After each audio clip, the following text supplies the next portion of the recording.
Savitri silks చేనేత వస్త్రాల అద్భుత ప్రపంచం. సంప్రదాయం స్టైల్ ఒకే చోట.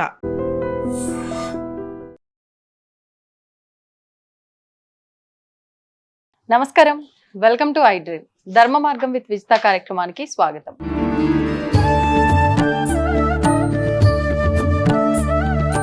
నమస్కారం అమ్మా. నమస్తే రాధా.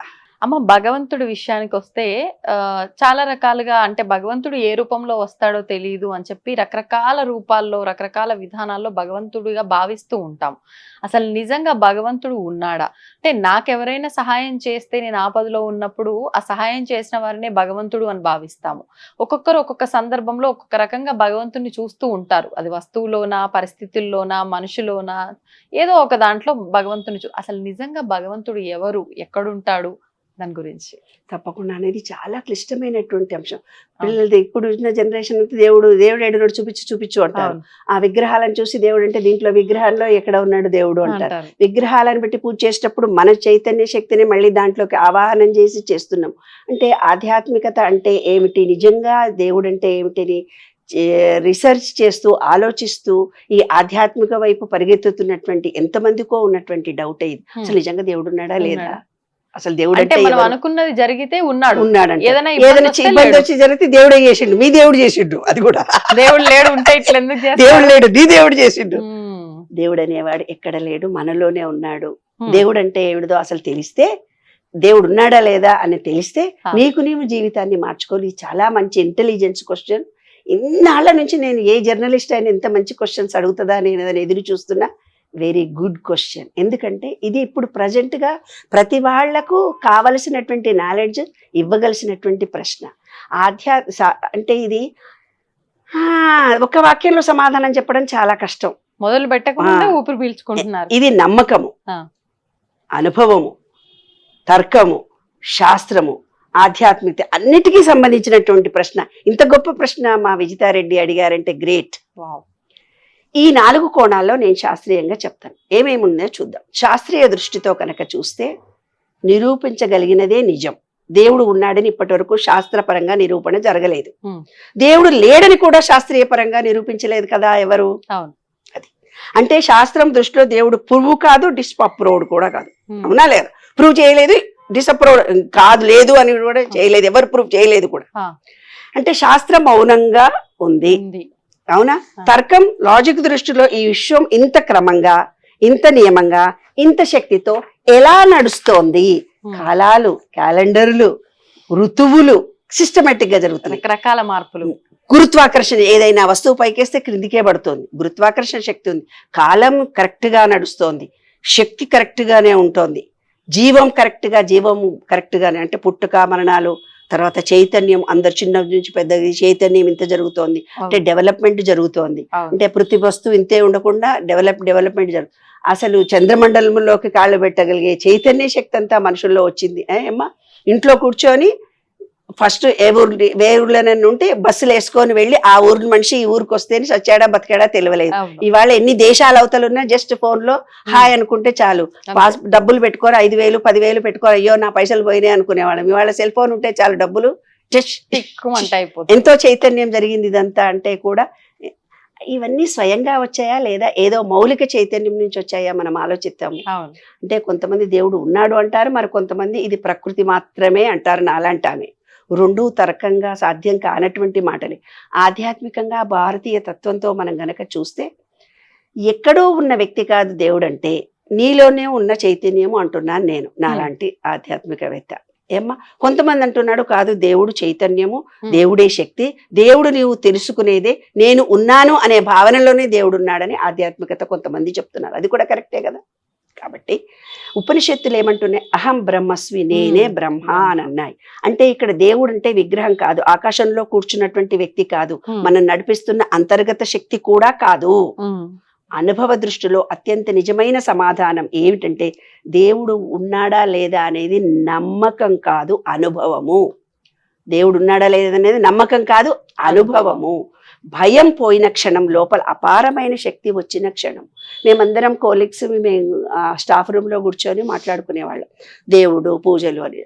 శ్రీ లాంటి కొంచెము ఆ, వేరే దేవుడు అంటే నమ్మకం లేని వాళ్ళు కూర్చొని మాట్లాడుకుంటున్నప్పుడు నేను అడిగేదాన్ని, మల్లాది సుబ్బమ్మ గారు చనిపోయేటప్పుడు దేవుడు ఏది ఇస్తే అదే నాకు ఇదే ఇచ్చాడు అంది. మరి ఆమె అప్పటిదాకా దేవుడు లేడని వాదించిన మనిషి చనిపోయే క్షణాలు.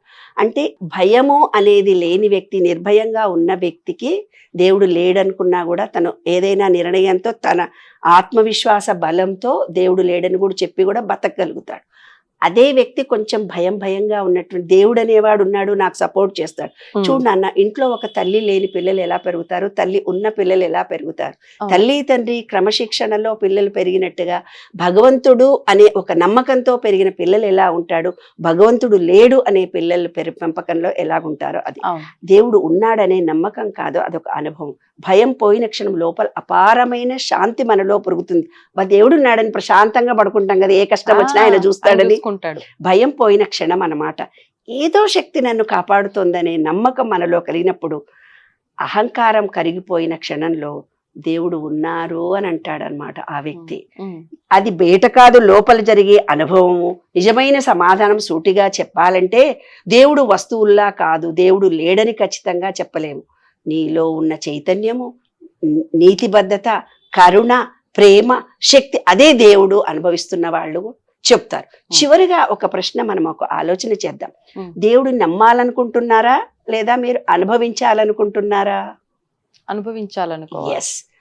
విశ్వం దృష్టిలో ఆధ్యాత్మిక కలిపే దేవుడు అంటే శక్తి ఎలా, దేవుడి అనుభవించటం ఎలా? దేవుడు అంటే ఒక శక్తి అంటున్నాను. దేవుడు అనే శక్తిని సహజమైన అంటే ఈ విశ్వంలో ఒక చైతన్య శక్తి ఉంది, అదే భూమి, నీలో భూమి ఉంది, అదే నీరు అంటే పంచభూతాలు నీలో ఉన్నాయి, విశ్వంలో ఉన్నాయి. విశ్వంలో ఉండే పంచభూతాలకి నీ బాడీలో ఉండే పంచభూతాలకి కనెక్షన్ ఉంది, అదే చైతన్యం కలిగిస్తుంది. ఆ చైతన్యమే మీలో ఉంది, ఇదే చైతన్యం ఉంది. దాన్ని దేవుడు అనుకుంటే దేవుడి రూపంలో కనిపిస్తాడు, భావం అనుకుంటే భావం రూపంలో కనిపిస్తుంది, మనిషి అనుకుంటే మనిషి రూపంలో కనిపిస్తుంది. అయితే ఇక్కడ ఒక ఒక సబ్ కాన్షియస్ మైండ్లో ఆ దేవుడు అనేదాన్ని కొందరు బాబా అంటాడు. ఆ బాబా రూపంలో నేను పూర్తిగా తదాత్మం చెంది నాకు బాబా అంటాడు. వాడికి నిజంగా బాబా రూపంలోనే ఏదో దర్శనము. ఒక ఆయన వెంకటేశ్వర స్వామి అంటాడు. ఈ చైతన్య శక్తి వెంకటేశ్వర స్వామి రూపంలో ఆయనకు దర్శనమిస్తుంది. నాలాంటి ఆమె చైతన్యము, ఈ ప్రకృతి, ఈ గాలి, ఈ చెట్లు, ఈ పక్షులు, ఈ సైన్స్ అవే వినిపిస్తాయంటే దాంట్లోనే మనకు వచ్చి ఈ ప్రకృతి అంతా మనతో చైతన్యం కలిగి ఉంటుంది. అంటే ఏంది, ఏదో ఒక బోనాలు పండుగ జరుగుతుంది, అమ్మవారి పూజ జరుగుతుంది, ఒక అమ్మాయి వచ్చి హూ అని ఊగిపోతుంది. ఎందుకు ఊగిపోయింది? ఆమె చిన్నప్పటి నుంచి చూసింది, ఆ మ్యూజిక్ అది పెట్టగానే ఆమె ఊగిపోతే ఆమె మీదకి దేవుడు వస్తాడని సబ్ కాన్షియస్ మైండ్ లో చూసి రికార్డ్ చేసుకుంది. కాబట్టి ఆమె ఆమె పెళ్ళై అత్తగారింటికి వచ్చింది. ఆ ఊర్లో కొత్త ఊర్లో ఆమె ఊగేసరికి ఈమెకు దేవుడు వచ్చిండని ఆమెనందరూ పసుపు కుంకుమే సాక్షిని తెలిసి ఆమె నిజంగా ఆమె కూడా దేవుడు వచ్చిండని ఆమె ఇది కనుక్కుంది. తర్వాత అక్కడున్న పబ్లిక్ కూడా దేవుడు వచ్చాడని నమ్మారు. ఎందుకు? వాళ్ళ నమ్మకము, వాళ్ళ విశ్వాసము అదనంటే. కానీ అదంతా మన మనసు మనతో ఆడే డ్రామా. కాబట్టి రాముడు వచ్చినా, కృష్ణుడు వచ్చినా, ఇంకెవరో వచ్చి ఇట్లా కనిపిస్తున్నారు, నాకు దేవుడి దర్శనం జరిగింది, నేను ఇప్పుడు మోక్షం పోతున్నా. మోక్షం లేదు, ఏమీ లేదు. ఈ విశ్వం అనేది ఒక చైతన్యము. మనం ఇచ్చే ఎనర్జీ లెవెల్స్ ఏ రూపంలో ఇస్తామో ఆ రూపంలో మనకు దర్శనం ఇస్తుంది. ఇదే అసలైన సైన్స్ నాన్న, అంతకంటే ఎక్కువ ఇంకేమీ లేదు. భగవంతుడు చైతన్యంతో మనం నడుస్తున్నాము. భగవంతుడు అనేది పంచభూతాలలో ఉన్నాడు. జీవమయ్యి బీజమయ్యి తల్లి తండ్రి సూర్యకిరణాల ద్వారా బీజమై వచ్చిన తర్వాత ఆ బీజమే బిడ్డల రూపంలో మనకు భార్యాభర్తలుగా పిల్లలు కలగడం అనేది. అంటే ఇది ఎంతో అద్భుతమైనటువంటి ప్రక్రియ. నీవు చేస్తే నేను చేస్తే జరిగేది కాదు. దీన్ని కూడా ప్రాక్టికల్గా ఇవాళ టెస్ట్ ట్యూబ్ బేబీలో పిల్లల్ని కనడానికి కూడా ప్రయత్నాలు చేస్తున్నారు. దీంట్లో కూడా చైతన్యం అంత ఇంటెలిజెన్సీ మన ఈ విశ్వ చైతన్యం అంతగా అభివృద్ధి చెందుతూ పోతుంది. శాస్త్రము తెలిసినా శాస్త్రము తెలియకపోయినా విశ్వంలో కొన్ని నియమాలు ఉన్నాయి. ఆ నియమాలను మనం పాటించకపోతే తప్పనిసరిగా మనము అవుతాం. అంటే దేవుడు ఎక్కడో ఉన్నాడు కాదు, మనలోనే ఉన్నాడు. అదే మనలో ఉండే సీసీ కెమెరా. అది మనం చేసే మంచి చెడును రికార్డ్ చేస్తుంది.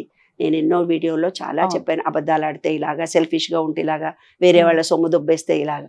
కాబట్టి దేవుడు అనేవాడు అనేది చైతన్యము, ఆయన ఉన్నాడనే శాస్త్రీయ పరంగా తప్పనిసరిగా నీలో ఉన్న చైతన్యమే భగవంతుడు, విశ్వంలో ఉన్న చైతన్యము దేవుడు, ఆ దేవుడే నీలో ఉన్నాడు, నీలో ఉన్న దేవుడే బయట ఉన్నాడు. అదే విశ్వరహస్యం. ధన్యవాదాలు మా. నమస్తే.